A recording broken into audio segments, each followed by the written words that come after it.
Thank you, and welcome to Wednesday Lunchtime's conference session. Consumers are more concerned than ever about hand hygiene, which means it's a perfect time for the NPA to partner with Lifebuoy. Lifebuoy is back in the UK to help make hand washing and sanitising a simple part of everyday life. And I'd like to introduce our colleagues, Claire Raklyeft and Olivia, Derbyshire, who will take us through those consumer insights now. Great. So thank you very much, everyone. My name is Claire Raklyeft. I head up the customer and trade marketing team for Unilever in the away from home business. Essentially, what that means is I work with customers like yourselves, with our brand teams, our sales teams, to bring our brands to life in the away from home space. So as Laura said, I'm joined by my colleague Olivia, who heads up the consumer insights team for away from home. And today we're going to share some of the shifts in consumer behaviours that we've seen since the start of the pandemic. We are absolutely delighted that Lifebuoy is partnering with the NPA, really about helping to reaffirm the importance of hand hygiene and the role it plays in protecting against the spread of infection. We've been chatting to the guys here. We've worked with them to understand actually what would be most useful for you for us to share with you today. And we are fully aware that you have much more expertise in infection control and how hand sanitizers work. So we're not going to be talking about that. Instead, what we wanted to share was some of the wider trends that we're seeing in consumer behaviours and give you a bit of inspiration about how you can adapt your businesses to tap into these new opportunities. In terms of agenda, I'll give you a quick overview of Unilever and Lifebuoy, just to give you a bit of context about why we're here and the learnings that we're about to share. And then Olivia is going to share some of the wider trends that we've seen. Now, as a caveat, a lot of these trends are within food and drinks areas, but as this is such a high proportion of people's lives, we know that these trends are affecting the way that consumers are thinking about other parts of their day-to-day life as well. We'll have a short Q&A at the end to address any questions you've got about Lifebuoy or the trends. And if we can't answer them, we'll take them away and we'll come back to you. So to start with Unilever. So over 100 years ago, in 1885, the British founder of Unilever, Mr. William Lever, started up his own business making Sunlight soap. Now, at that time, you used to buy soap in massive blocks and it was really expensive, and hygiene was therefore only really accessible for the wealthy. So what he did was he cut up the bars of soap into much more accessible sizes, and he used advertising to make cleanliness like the new social norm. And so in essence, he brought hygiene to millions of people who didn't even know about the existence of germs or why hygiene was important. Today, Unilever is a global company, turnover of about 52 billion and sales in pretty much every country in the world. We make many of the world's favourite brands, and every day 2.5 billion people use Unilever products, whether that's to feel good, to look good, or to get more out of life. And Unilever is a company with purpose at its heart. So just as William Lever believed that the only way to tackle poor hygiene was to make cleanliness desirable and aspirational, today we believe that we can only achieve the better future that we all want if we make sustainable living the new social norm. Lifebuoy is one of the key brands to help us live out this purpose. So Lifebuoy was launched in 1894, and since then, Lifebuoy's been on this mission to make cleanliness commonplace. Over the years, the brand has been there wherever you need it. So whether that was keeping soldiers clean during both of the world wars, or most recently, they've run the world's biggest hand washing program, reaching over 1 billion people since 2010. Today, Lifebuoy is the world's #1 best-selling germ protection soap, but fundamentally, the ambition stays the same. It's all about increasing the rate of daily hand washing in the UK through education and awareness. Now, we know that in order to meet this mission, one of the key unlocks to get people to keep their hands clean and to use hand sanitizer is to make it accessible and keep it front of mind. So what you'll see is that we've teamed up with some of the most iconic brands in the UK to ensure that Lifebuoy is available whenever consumers are out and about. So we know that consumers are really nervous about leaving their homes post-lockdown. And so that's why we're helping places like the O2, Wembley, Tesco's provide hand sanitizer for their customers. And another big part of the Lifebuoy journey is all around how do we change consumer behaviour. So a big part about this is education on hand hygiene, and the superheroes resources, which you can see some of these here, is a massive part of this behaviour change programme. So as children develop during their primary school years, that's when they're learning new behaviours, they're embedding these learnings about how to look after themselves and others. And then fundamentally, they'll take that home and they'll share it with their home or the wider community. And then even before COVID struck the UK, there was a real need to support schools in the delivery of education on personal health and hygiene, particularly around hand washing. There's some horrible stats, but 38.2 million school days were lost in the UK in 2018 to 2019 because of illness.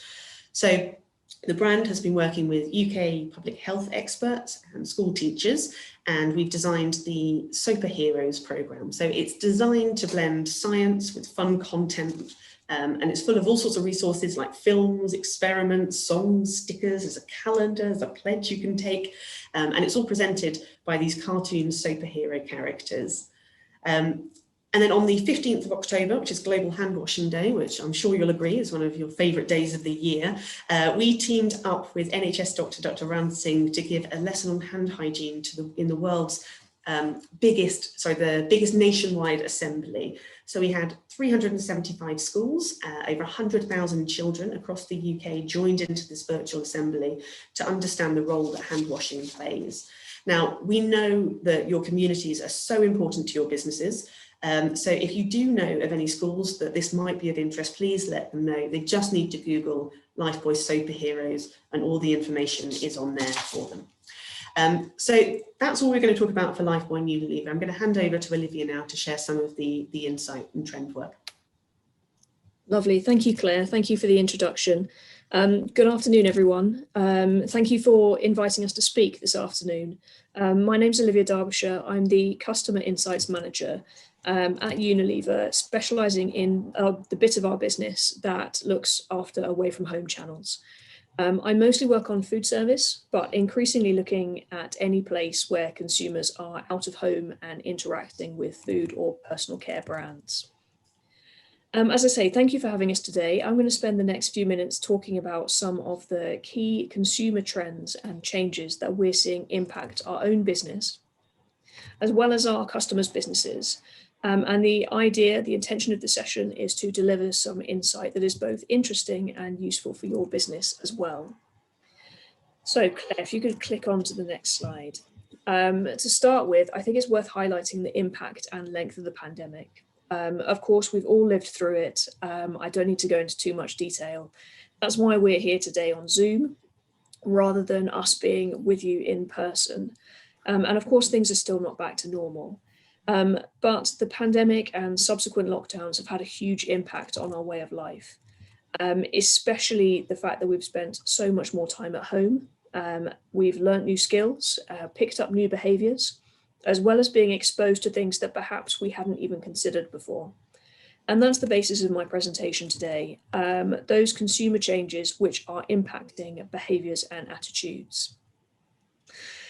On to the next slide there, great, thank you. And that long lockdown means we've had to forego activities that we had previously taken for granted. When consumers are asked what they've missed the most over the course of the pandemic, meeting with friends and socialising with friends and family consistently comes out on top of almost every survey. And this social behaviour, meeting with friends and families, whether that's in pub gardens, restaurants, back gardens or parks, is what people have returned to the quickest. Not only that, but people have been cooking significantly more from home. And as lockdowns have gone on, we've seen people trying new ways of feeding themselves, such as recipe boxes and food delivery. And I'm going to talk a little bit more about that later. Consequently, people have also missed visiting the hospitality industry, and we've seen high uptake in re-engaging with the sector as it has begun to reopen over the last few months. Likewise, people have missed going on holiday, and this is the third big bar on our chart. And even as things start to open up again, holidays are looking a bit different for everyone this year, with a huge number of staycations or domestic holidays, as well as UK-based trips on the cards, as consumers can't go abroad or don't want to take the risk. Again, I'm going to touch on that a little bit more later. We look at the next chart, we can see that even though consumers are re-engaging with life outside the home, whether that's in pubs, restaurants, or on their staycation, we see there is residual anxiety about safety, the threats of new variants and future lockdowns. People want to go out, they want to get back to life as normal, but they want certain measures in place to reassure them that they're safe. This data is for hospitality, but is likely to be true across all sectors, including retail and travel. To reassure consumers and drive back footfall, customers need to see visual cues of safety measures, safe distance measures signposted, perhaps the availability of hand sanitizer, staff wearing protective equipment, etc. Even as we head towards a situation where things are more open, expect a high proportion of consumers to expect this reassurance for the foreseeable future.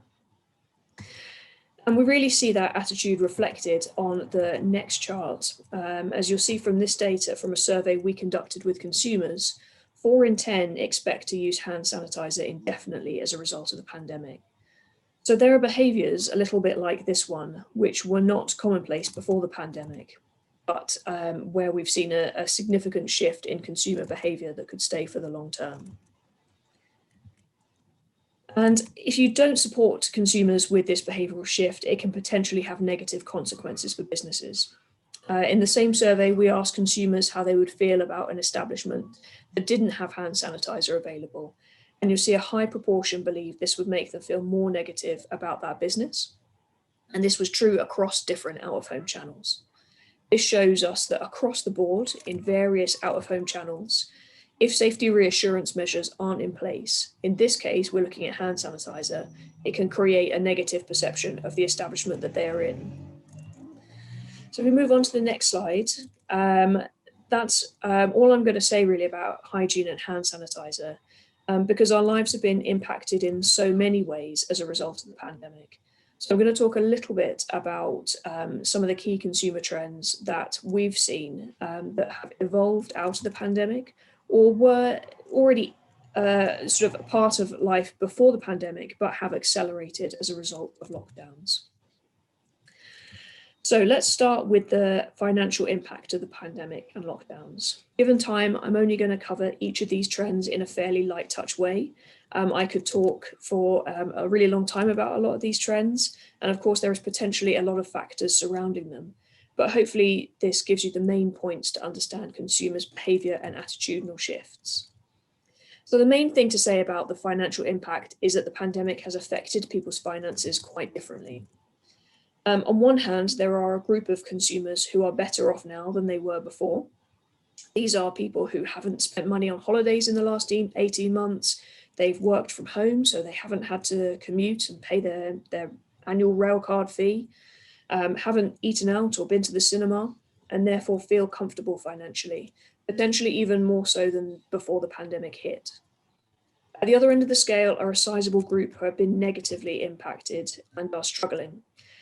Those perhaps who have unfortunately lost their jobs and are just about managing to get by.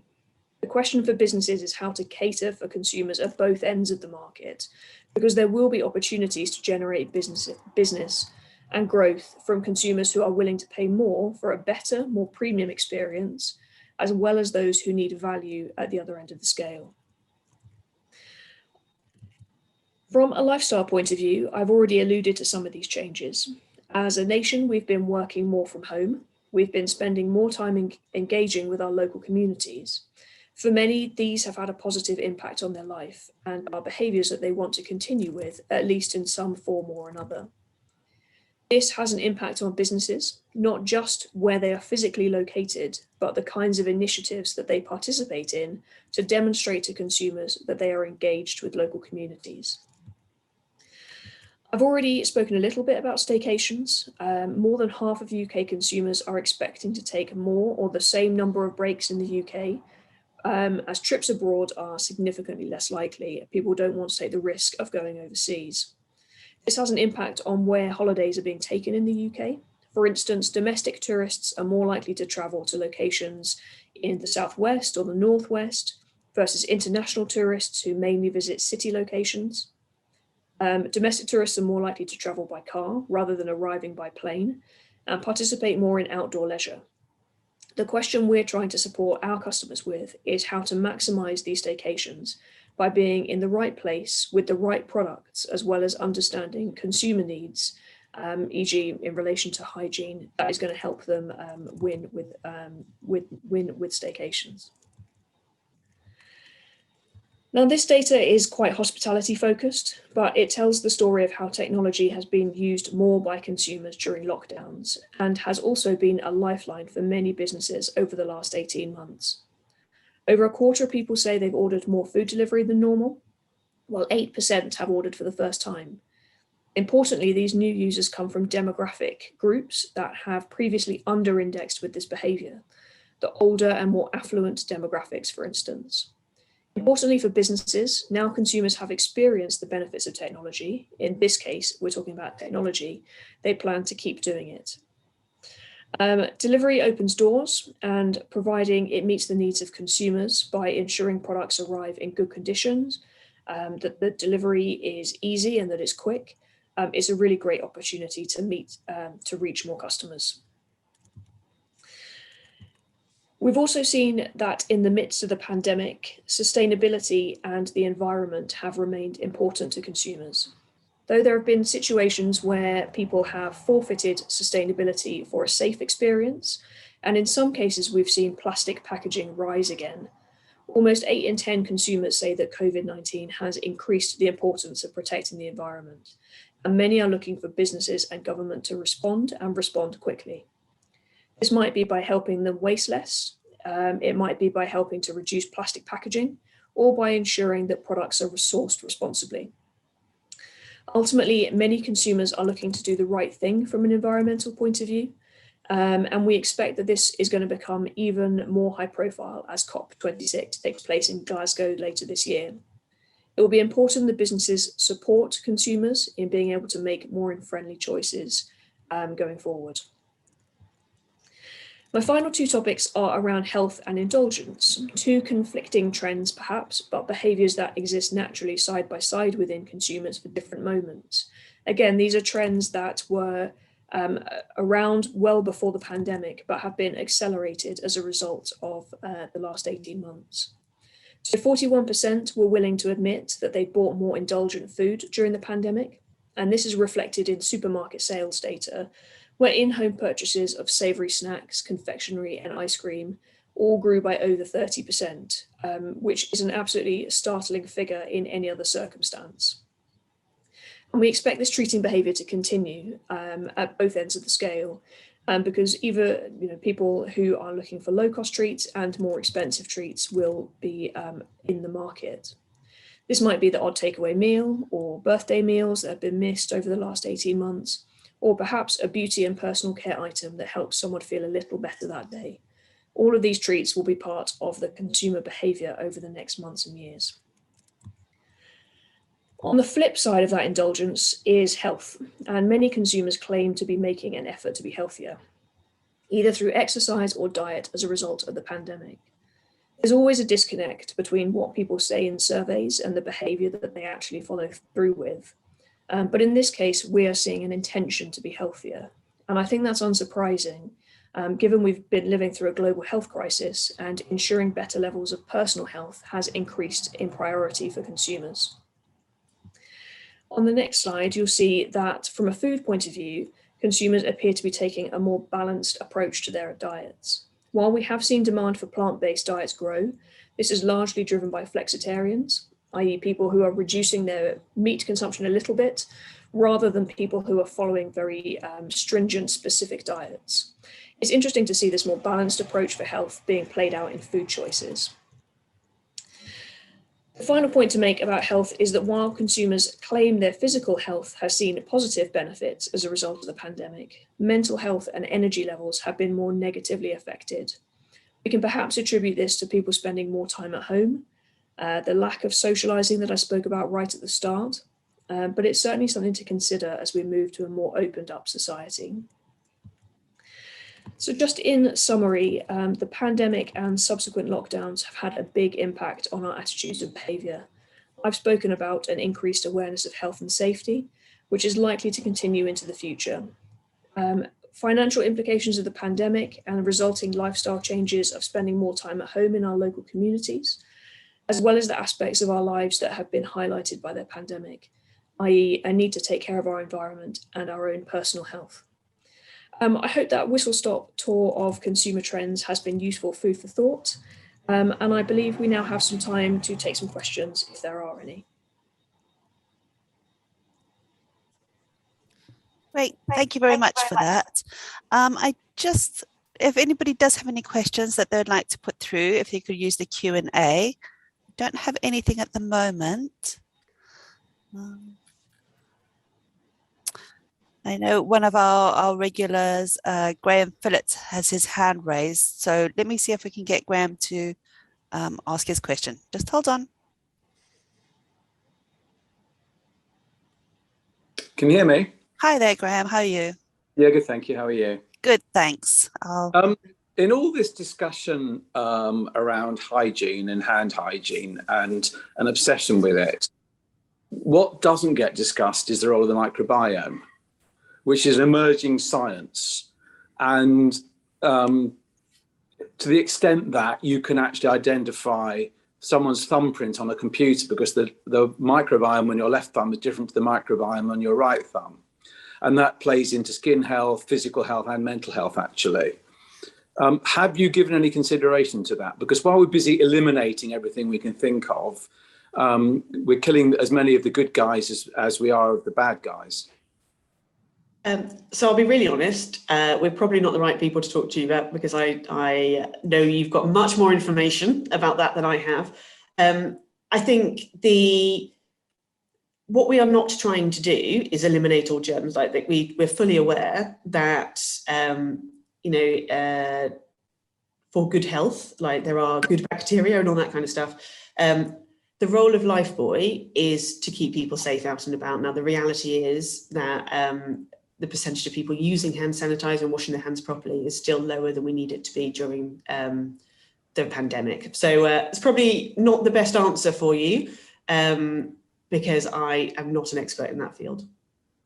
I think this is an area where Lifebuoy could make some really useful, because it's like with the use of antibiotics. You know, what we used to do when I first qualified was, carpet bomb all the bugs, kill everything, and we didn't worry about the collateral damage. And now we're much more specific and much more reluctant to use antibiotics and antibacterials. Yeah. And I believe the same is true for all activity, all antimicrobial, antifungal, antiviral activity. And I think Lifebuoy could play a really big role here. For example, a lot of people assume that hand sanitizer is more effective against COVID than hand washing with soap, and they're wrong. It's completely the reverse. So far from that being the greater benefit, it's the lesser benefit. And if you have a choice between washing your hands with soap and using hand sanitizer, the soap wins. No one knows that. No, and you're right. And I think on that one, it's about accessibility. So completely agree with you. Like hand washing is the most effective form on it. I think the challenge you've got is when you're out and about, how accessible is soap. So that's the role that hand sanitizer that's comes in. Second best, but I think most people don't realise that. No, I completely agree. Olivia, were you going to say something? Nothing. I haven't really got much more to add. Just to say that I think, we talk about the microbiome, and just that it's a specific trend that we are seeing in food service, is a kind of an awareness of the microbiome. And I think it is small at the moment in terms of consumer awareness. But we're starting to see, from a food service point of view, there are places, for instance, I don't know if you're familiar with the restaurant chain Leon, but they advertise, some of their foods as being good for gut health and things like that. So I just wonder if this is a sort of a trend that consumers are going to become more aware of over the coming years.